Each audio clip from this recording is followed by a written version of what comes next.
오늘 오후 시간 우리에게 주신 하나님의 말씀은 야고보서 3장 13절에서 18절까지의 말씀입니다.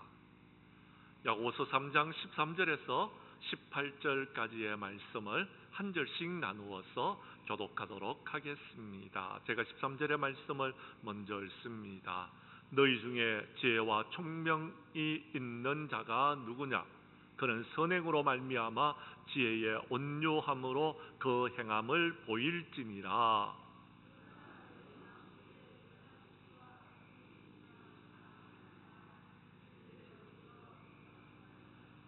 이런 지혜는 위로부터 내려온 것이 아니요 땅 위의 것이요 정욕의 것이요 귀신의 것이니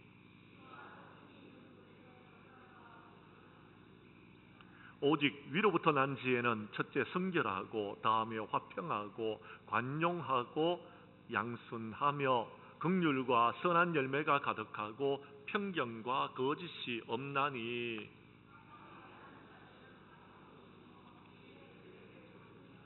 아멘. 야고보서 3장 13절에서 18절까지의 말씀을 중심으로 야고보서 강의 7번째 시간 오직 하늘로부터 난 지혜라 라는 제목으로 이 시간 말씀 전가할 때에 전하는 자라 받는 자가 함께 은혜 나누는 귀한 시간 될 수 있기를 간절히 원합니다. 옛날 그리스에 한쪽 눈이 여러분 실명을 했는 장군이 있었습니다. 장군은 죽기 전에 자기의 초상화를 남기고 싶어 했습니다. 그래서 화가들을 불러다가 초상화를 그려달라고 부탁을 했습니다. 그런데 화가들이 그려낸 초상화를 보고서 장군이 여러분 마음에 들지를 아니했습니다. 왜냐하면 어떤 화가는 장군이 한쪽 눈을 실명했는데 그것을 그대로 그렸고, 또 어떤 화가는 장군의 속마음을 짐작했는지 양쪽 눈을 성한 눈으로 그린 것입니다. 장군은 자신이 여러분 성하지 않는 여러분 눈을 가지고 있는데 사실과 다르게 그린 그 그림을 받아들일 수가 없었고요. 또 한쪽 눈이 여러분 자기가 좋지 않은데 여러분 두 눈을 여러분 온전한 눈으로 그린 것도 받아들일 수가 없었습니다. 그래서 여러분 그 그림들을 다 받아들이지를 않았던 것입니다. 고민하고 있던 장군 앞에 아주 어리고 이름 없는 화가 하나가 장군의 초상화를 그려보겠다라고 여러분 나타났습니다. 장군은 미심쩍었지만 초상화를 보고서 장군은 매우 흡족해했습니다. 그 화가는 장군의 얼굴을 어떻게 그렸느냐 하면은요, 여러분 좀 비슷한 모습으로 여러분 비스듬히 있는 모습으로 그렸습니다. 그래서 여러분 이 눈이 좋지 않은 눈은 여러분 가리도록 했고요, 성한 눈은 보이도록, 그래서 한쪽 눈만 여러분 그리게 되어졌는 것입니다. 그 그림을 보고서 여러분 옆모습을 그리는 그 그림을 보고서 장군은 흡족해 했다라는 그런 이야기가 있습니다. 젊은 화가는 지혜를 사용했습니다. 여러분 좋지 않은 장군의 옆모습을 가리고 좋은 모습을 여러분 드러나도록 그림을 그렸다라는 것입니다. 우리는 일반적으로 이 젊은 화가가 여러분 그림을 그리는 것을 지혜라고 말합니다. 그러나 세상 사람들이 이런 지혜는, 세상 사람들이 가지고 있는 여러분 악한 지혜는 여러분 지혜라고 말하지 않고 깨다 또는 잔머리다 또는 술책이다, 곤보술수다라고 말하기도 합니다. 사랑하는 성도 여러분, 오늘 성경의 말씀은 젊은 화가의 지혜 같은 것을 17절에서 여러분 위로 난 지혜다라고 말하고 있고요, 하늘의 지혜다라고 말하고 있으며 하나님께로부터 온 지혜다라고 말하고 있다라는 것입니다. 그러나 악한 사람의 지혜를 여러분 뭐라고 말합니까? 그것은 위로부터 난 지혜가 아니다라는 것입니다. 땅의 것이다라고 말하고 있다라는 것입니다. 더 나아가서 정욕의 것이다, 그리고 귀신의 것이다라고 말하고 있다라는 것입니다. 사랑하는 성도 여러분, 여러분이 가지고 있는 지혜는 어떤 지혜입니까? 하늘의 지혜를 가지고서 살아가고 있습니까? 아니면 땅의 지혜를 가지고서 살아가고 있습니까? 우리 장량교회 성도님들은 여러분 위로부터 난 지혜, 여러분 하나님의 지혜, 그리고요 하늘로부터 온 지혜를 가지고서 이 힘들고 어려운 세상을 이겨나가는 저와 여러분들이 될 수 있기를 주님의 이름으로 간절히 축복합니다. 말씀으로 들어가도록 하겠습니다. 먼저 여러분 14절에서 16절까지의 말씀에 보면은요, 우리는 적어도 이 땅의 삶을 살아가는 동안 땅의 거짓 지혜를 가지고서 사는 사람이 되어서는 안 될 것입니다. 지혜를 다른 말로 하자면은요, 사전적으로 말할 때에 사물의 이치를 빨리 깨닫고 사물을 정확하게 여러분 처리하는 정신적인 능력이라고 정의하고 있습니다. 어떤 사람은 지혜는요, 지식을 바르게 사용하는 인격과 기술의 총체라고 말하는 사람들도 있습니다. 즉 다시 말해서 특정한 문제나 상황을 어떻게 해결할 것인가, 어떤 상황에서 어떤 결정을 내릴 것인가를 보고서 그 사람이 지혜로운지 지혜롭지 못한지를 갖다가 우리가 여러분 확인해 줄 수 있다라는 것입니다. 지혜 있는 사람은 문제를 잘 풀어나가는 사람입니다. 그래서 성공합니다. 지혜 있는 사람은 문제를 잘 대처하여서 여러분 모든 것들을 승리합니다. 지혜 있는 사람은 명예와 부를 얻을 수도 있습니다. 그런데 잘못된 지혜는 오히려 자신을 망치게 되어집니다. 자기 꾀에 넘어가는 꼴이 되어버리는 것입니다. 지혜가 좋지만 잘못 사용하게 되면 결국 나쁜 결과를 가지고 온다라는 것입니다. 그러면 이 땅의 지혜의 동기는 무엇입니까? 14절에 그 답이 있습니다. 14절 말씀을 여러분이 읽어 주십시오. 시작.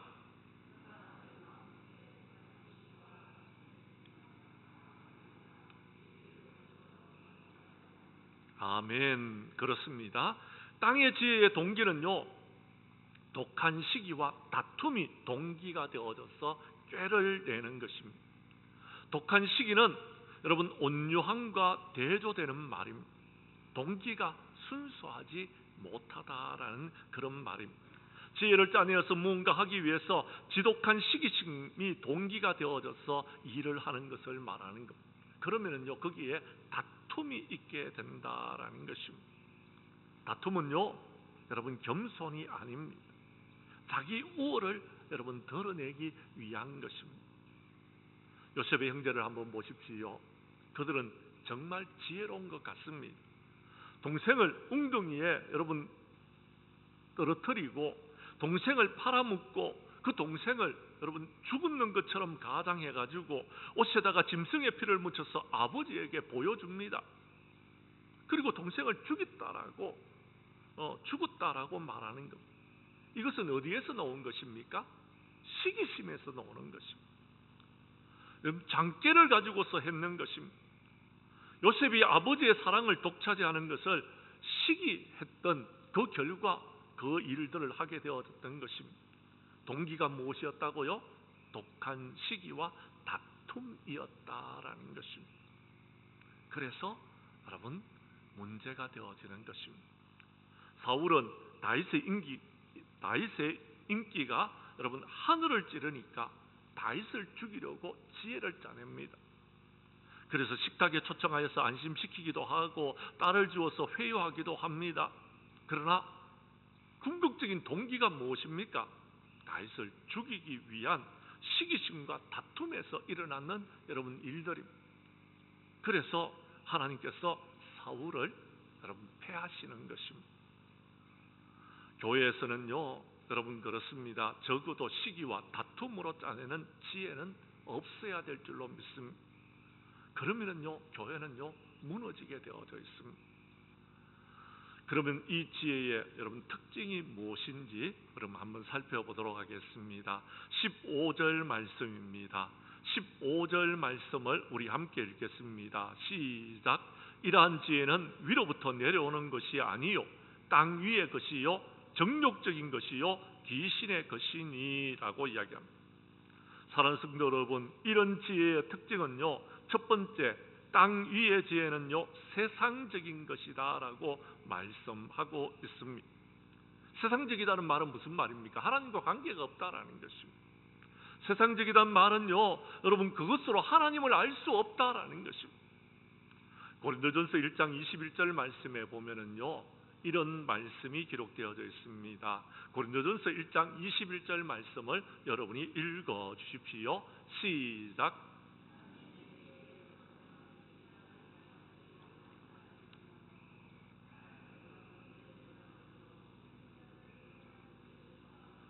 아멘. 그렇습니다. 여러분 이 세상이 자기의 지혜로는 하나님을 알지 못하여서 전도라는 미련한 방법을 사용하셨다라는 것입니다. 이 세상 지혜로는 하나님을 알지 못한다라는 것입니다. 인류 역사의 최초의 우주 비행사였던 구소련의 가가린이라는 우주 비행사는 우주를 비행하고 난 다음에 돌아와서 이렇게 말합니다. 내가 아무리 우주 곳곳을 다녀봐도 하나님은 없었다라고요. 그렇습니다. 세상의 지혜로는 하나님을 알 수가 없는 것입니다. 우주를 갔다고 해서 하나님이 거기 계시는 것입니까? 여러분 아닙니다. 하나님은요 우리와 함께하고 계십니다. 지금 이 자리에 계시는 것입니다. 그렇습니다. 세상의 지혜로는 하나님을 알지 못하기 때문에 하나님이 없다라고 말하는 것입니다. 하나님이 없는 마음에는 못할 짓이 없다라는 도스토옙스키의 말처럼 그 지혜로는요 악을 저지르는 것입니다. 세상적인 지혜는 영원하지 않고 일시적인 것입니다. 세상적인 지혜는 대단한 것 같지만 인간을 번뇌하게 만드는 것입니다. 그러므로 세상적인 지혜로 하나님을 알려고 아무리 노력해도 알 수가 없는 것입니다. 두 번째, 여러분 세상적인 지혜의 특징이 무엇입니까? 오늘 성경 말씀에 보면요 그 지혜는 여러분 정욕적인 것이다 라고 말하고 있습니다. 무슨 말입니까? 동물이 자기 본능에 이끌려서 사는 사람들처럼 여러분 인간적인 판단과 성향에 여러분 모든 것을 맡기고 사는 사람을 말하는 것입니다. 쾌락만 추구하는 것입니다. 욕심만 추구하는 것입니다. 그러니까 여러분 열매를 맺는데요 여러분 세상적인 여러분 욕심의 열매만 맺는 것입니다. 그러니까 죄를 짓게 되고 그러니까 거짓말을 하게 되고 그러니까 이웃과 화평도 누리지 못하게 되는 교만하게 되어지는 것입니다. 이사야서 47장 10절에 보면은 내가 악을 의지하고 스스로 이르기를 나를 보는 자가 없다 하며 내 지혜와 지식이 너를 유혹하고 있다라고 말하고 있습니다. 내 마음에 이르기를 나뿐이라 나 외에는 다른 이가 없다라고 말하고 있는 사람에게 여러분 무엇을 말씀드릴 수 있겠습니까?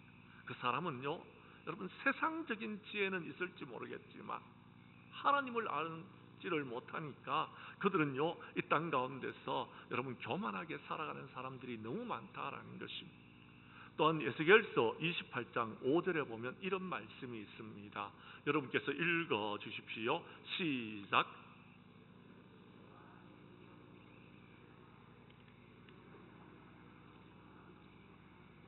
뭐라고요? 우리가 가지고 있는 지혜로 우리가 교만하게 될 뿐이지 세상적인 지혜로는 우리가 아무것도 할 수 없다라는 것입니다. 세 번째, 더 심각한 이야기를 하고 있습니다. 여러분 땅 위의 지혜, 세상적인 지혜는요 귀신의 것이다 라고 말하고 있다라는 것입니다. 귀신의 것이라는 말이 무슨 말입니까? 하나님을 대적한다라는 것입니다. 사탄이 하와를 유혹할 때 뭐라고 이야기합니까? 선악과를 먹으면 너도 눈이 밝아져서 하나님처럼 된다라고 말합니다. 정말 그렇습니까? 정말 그럴까요? 그렇습니다. 하나님처럼 밝았으면요 하나님을 우리가 만나야 되지 않습니까? 그런데요 세상적인 지혜로 하나님을 여러분 처럼 된다고 이야기하니까 자신이 하나님이 되는 것처럼 교만하게 행하더라라는 것입니다. 그것은 사탄의 유혹입니다. 세상적인 지혜는 인간을 유혹에 빠지게 만드는 것입니다. 예수님은 그 유혹을 어떻게 물리치셨습니까? 하나님의 말씀으로 물리치셨던 것입니다. 사랑하는 성도 여러분, 우리를 유혹하는 모든 여러분 세상적인 지혜를 물리칠 수 있는 저와 여러분들이 될 수 있기를 바랍니다. 세 번째, 여러분 나쁜 지혜, 세상적인 지혜로부터 오는 결과가 무엇입니까? 16절에 그 답이 나오고 있습니다. 16절 말씀을 우리 함께 읽도록 하겠습니다. 시작. 시기와 다툼이 있는 곳에는 혼란과 모든 악한 일들이 있음이니라. 아멘. 그렇습니다. 세상적인 지혜는요, 우리에게 혼란만 가져오는 겁니다. 교회가 안정을 가져가지 못하는 것입니다. 여러분의 심령에도 여러분 무질서하게 되어지는 것입니다. 신앙 공동체가 무너지게 되어지는 것입니다. 악한 일이라는 것은요, 온갖 악한 말, 여러분 그릇된 열심, 그리고요 파상을 짓게 되고 시기와 다툼이 있게 되어지는 것입니다. 어떤 분들은 여러분 전도하러 간다고 그래놨고요, 전도하면서 악을 행하는 사람들이 있습니다. 전도하면서 여러분 전도해야 될 대상자와 싸우는 사람들이 있습니다. 왜 그렇습니까? 세상적인 지혜로 하려고 하다 보니까 그런 문제가 생기는 것입니다. 결과가 혼란과 악한 일이 일어나게 되면은 지혜롭게 하지 못했다라는 것입니다. 이런 지혜에 대해서 하나님은요, 미련하라라고 말씀하고 있다라는 것입니다. 하나님께서는 세상의 지혜를 미련하게 만드셨다라는 것입니다. 그래서 우리가 이 세상 지혜로는 하나님을 알지 못하는 것입니다. 그런 지혜로 인생을 사는 사람은 자기 깨에 빠져서 종국에는 어려움을 겪게 되어지는 것입니다. 그래서 고린도전서 3장 19절에서 이렇게 말씀하고 있는 것입니다. 3장 19절 말씀을 여러분이 읽어 주십시오. 시작.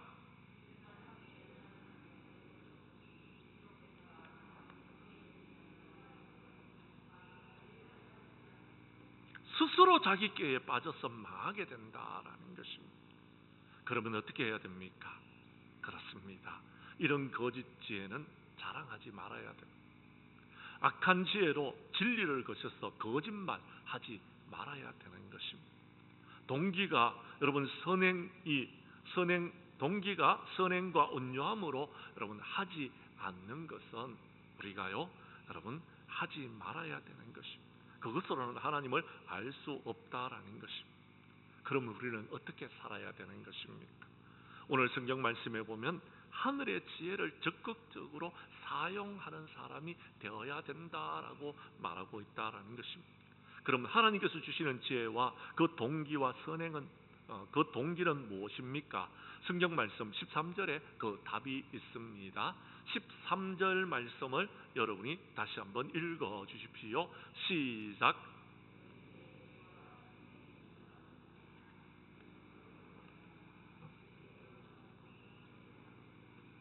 아멘. 그렇습니다. 하나님께서 주시는 지혜는 그 동기가 선행과 온유함으로 여러분 모든 것을 하는 것입니다.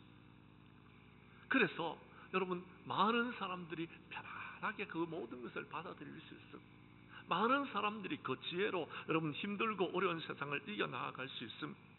마음에 여러분 평화가 찾아오는 것은 바로 그 하나님의 은혜로 말미암은 것입니다. 우리 교회를 찾아오는 새신자분들을 제가 교육시키면서 이런 질문을 해봅니다. 교회 오니까 여러분 어떻던가요? 교회 오니까 하나님의 귀한 은혜를 경험할 수 있습니까? 라고 물었습니다. 그랬더니 그분들이 이렇게 대답합니다. 목사님, 저는 찬송도 잘 모르겠고, 목사님, 저는 하나님의 말씀이 무엇인지도 잘 모르겠고, 목사님, 저는 목사님이 지금 말씀하시는 말씀을 여러분 예배 시간에 잘 느끼지를 못하겠습니다. 그래 은혜가 무엇인지를 잘 모르겠습니다 라고 말하는 분이 있습니다. 그래서 제가 물었습니다. 그러면 왜 교회에 계속 오시는 겁니까? 라고 물었더니 그분이 이렇게 말합니다. 목사님, 교회에 오니까요 마음이 편합니다. 마음이 평안하더라. 마음이 너무너무 편해서 그래서 예배 시간에 앉아 있으면 찬송을 부를 때 찬송을 잘 몰라도 마음에 평화가 찾아오고, 목사님 말씀을 지내시는데 말씀을 잘 모르겠는데도 여러분 교회 오니까 마음이 너무 편안하더라는 것. 그래서 교회에 온다라는 이야기를 들었습니다. 그렇습니다. 하나님이 주시는 지혜는요, 선행과 온유함입니다. 우리의 마음속에 참된 평화와 화평이 임하게 되어진다라는 것입니다. 두 번째, 하나님께서 주시는 그럼 지혜의 특징은 무엇입니까? 성경 말씀 17절에 그 답이 있습니다. 8가지 특징을 말하고 있는데요, 우리 17절 말씀을 우리 함께 읽도록 하겠습니다. 시작. 위로부터 난 지혜는, 오직 위로부터 난 지혜는 첫째 성결하고, 다음에는 화평하고 관용하고 양순하며 긍휼과 선한 열매가 가득하고 편견과 거짓이 없나니. 아멘. 그렇습니다. 첫 번째는 하늘로부터 온 지혜는요, 자기 자신의 성결을 유지할 수 있는 것입니다. 여기서 성결이라는 것은 오염되지 않았다라는 것, 진실하다라는 것입니다. 도덕적으로 영적으로 결함이 없는 상태를 말하는 것입니다. 그 사람들은 거짓말하지 않습니다. 속이지 않습니다. 조작하지 않습니다. 이용해 먹지 않습니다. 있는 일을 그대로 지혜롭게 처리하여서 여러분 성결하게 그것을 유지해 나가는 것입니다. 그래서 하늘의 지혜인지 아닌지를 여러분 분간할 수 있는 방법은요, 그 사람이 성결한 삶을 살아가는 사람인지 아닌지를 보면 알 수 있는 것입니다.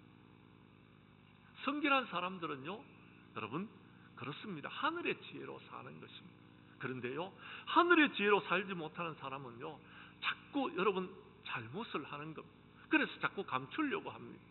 제가 그런 것 아닙니다. 제가 원래 그렇지 않습니다. 그런데 오늘 어쩌다 보니까 이렇게 되어졌습니다 하고 핑계를 대는 것입니다. 그 사람은 원래부터 여러분 성결하지 못했던 사람, 하늘의 지혜로 살지 못한 사람이었다라는 것입니다. 두 번째, 오늘 성경 말씀에 보면은요, 여러분 하늘로부터 온 지혜로 사는 사람들은요, 화평한 관계를 유지한다라는 것입니다.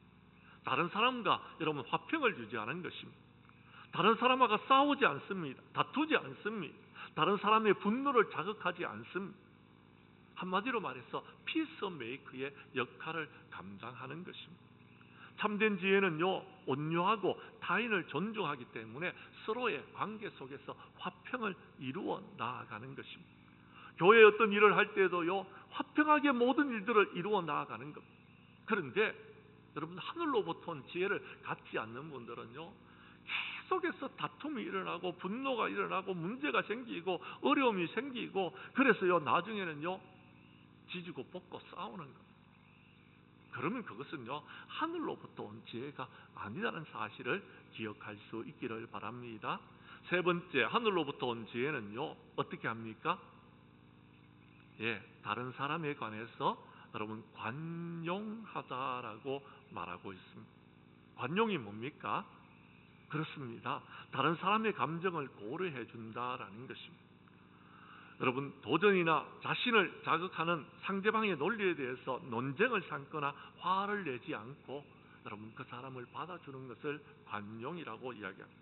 이 관용은 너그러움을 말하는 것입니다.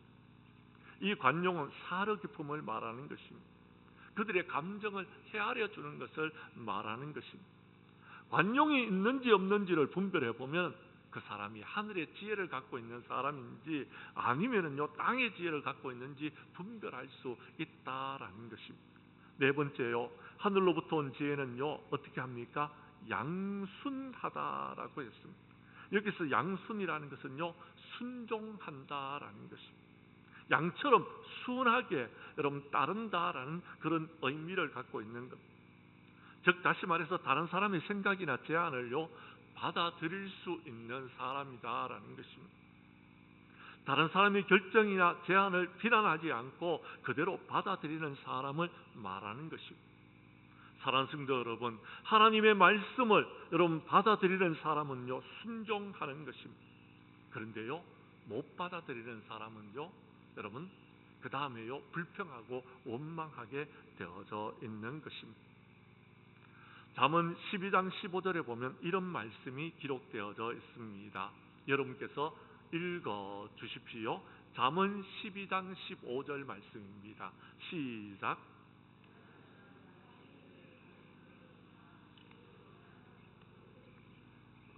그렇습니다. 미련한 사람은요, 자기밖에 모릅니다. 자기 행위만 바른 줄 압니다. 다른 사람은 다 틀렸다고 생각합니다.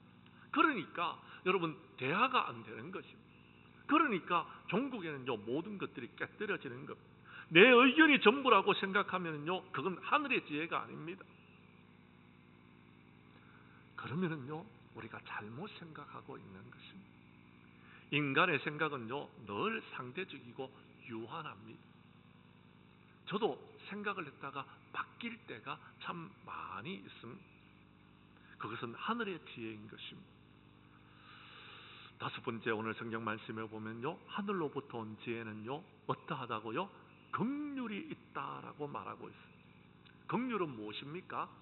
예, 다른 사람을 사랑하는 것입니다. 불쌍히 여기는 것입니다. 다른 사람의 실수를 드러내지 않는 것입니다. 긍휼은 여러분, 시기와 반대되는 것으로서 남의 비참한 형편에 대해서 동정하며 여러분, 그들의 도움을 우리가 여러분 주는 것입니다. 즉, 다시 말해서 그들의 여러분 실수와 잘못을 덮어주는 것을 말하는 것입니다. 긍휼히 여기는 사람이 긍휼히 여김을 받습니다. 우리는 긍휼히 여기는 자가 되어야 될 줄로 믿습니다. 여섯 번째, 오늘 성경에 보면 하늘로부터 오는 지혜는요, 선한 열매가 가득합니다. 더 이상 설명할 필요가 없습니다. 그냥 열매가 가득한 것을 보면 알 수 있는 것입니다. 일곱 번째는요, 하늘로부터 오는 지혜는요, 오늘 뭐라고 이야기합니까? 편견이 없다라고 말합니다. 편견은요, 사람을 외모로 구별하는 것을 말하는 것입니다. 차별 대우하는 것을 말하는 것입니다. 여덟 번째, 하늘로부터 오는 지혜는요, 뭐라고요? 거짓이 없다라고 말하고 있습니다. 즉, 다시 말해서 거짓이 없다는 것은 진실하다라는 것을 말하는 것입니다. 위선적인 행동을 하지 않는다라는 것입니다. 사랑하는 성도 여러분, 그렇습니다. 우리는 사람이기 때문에 다 실수가 있습니다. 그걸 자꾸 숨기려고 하다 보면 거짓을 말하게 되는 것입니다. 숨기지 마십시오. 솔직히 그대로 인정하십시오. 그러면은요, 여러분, 가면을 쓸 필요성이 없습니다.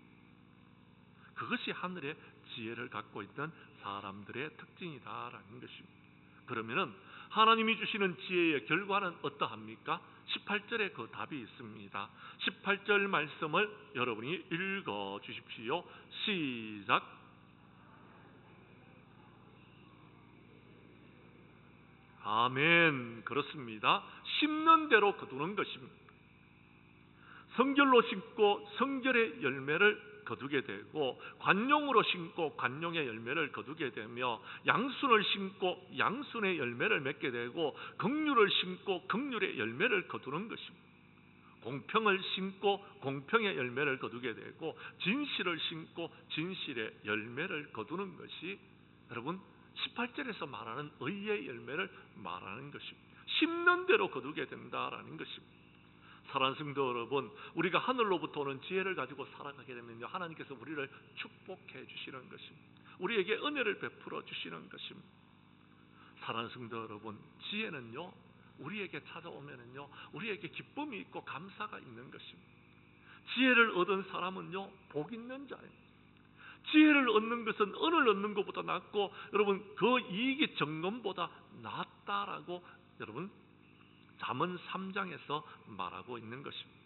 지혜는요, 진주보다 귀하고 너의 사모하는 것이 이에 비교할 수 없다라고 이야기합니다. 그의 우편에는 장수가 있고 그의 좌편에는 부귀가 있다라고 말하고 있는 것입니다. 여러분 16절의 말씀을 여러분께서 읽어 주십시오. 시작.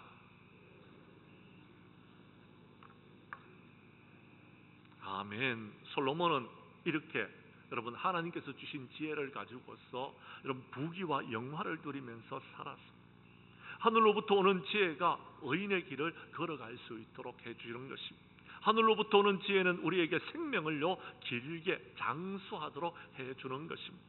또한 재물을 얻게 하고 깨닫게 해주고 바른 길로 인도해 주시고 보호해 주고 생명을 보존해 주는 것입니다.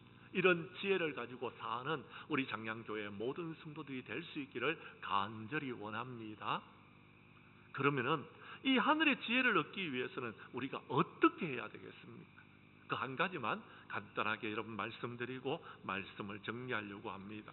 하늘의 지혜를 얻기 위해서는요, 여러분 하나님을 경외하고 말씀을 묵상하고 하나님 앞에 엎드려 기도해야 되는 것입니다. 여기에 답이 있습니다. 성경에 답이 있는 것입니다. 성경이 기록될 당시에는요, 사람들이 지혜를 가지고 있다고 생각했습니다.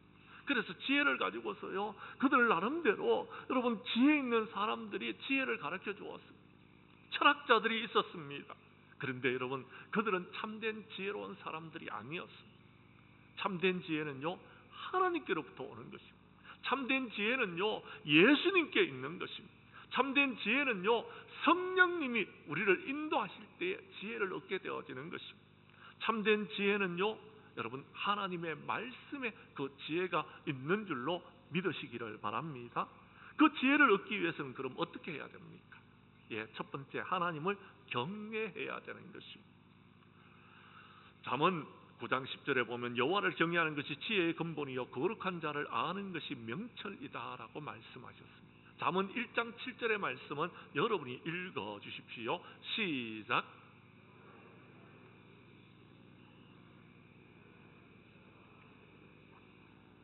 지혜와 훈계를 멸시하는 사람은 미련한 사람, 그런데 하나님을 경외하는 사람은 지혜로운 사람인 것입니다. 여러분은 하나님을 경외하여서 지혜로운 자가 될 수 있기를 간절히 원합니다. 두 번째는요, 하나님의 지혜를 얻기 위해서는 우리가 하나님의 말씀을 묵상해야 되는 것입니다. 하나님의 말씀을 묵상하는 사람은요, 말씀 가운데서 지혜를 얻게 되어지는 것입니다. 하나님의 말씀에 온갖 지혜가 다 있는 것입니다. 베드로는요, 밤새도록 고기를 잡았지만 고기 한 마리 못 잡았습니다. 그때에 예수님께서 베드로의 배를 빌려서 말씀을 전하시고 베드로에게 말씀하십니다. 깊은 데로 가서 그물을 내려 고기를 잡으라고요. 이 예수님의 말씀은요, 어쩌면은요, 전문가였던 베드로에게 있어서는요, 여러분 엉터리의 여러분 방법입니다. 왜냐하면은요, 깊은 곳에는요 고기가 없습니다. 깊은 데는 그물을 내려 가지고 고기를 잡을 수 없는 것입니다. 그물은요, 얕은데 그물을 내려야 돼요. 그런데 베드로는요, 예수님께 뭐라고 대답합니까? 5장 5절에 보면 이렇게 말하고 있습니다. 5장 5절의 말씀을 여러분이 읽어 주십시오. 시작.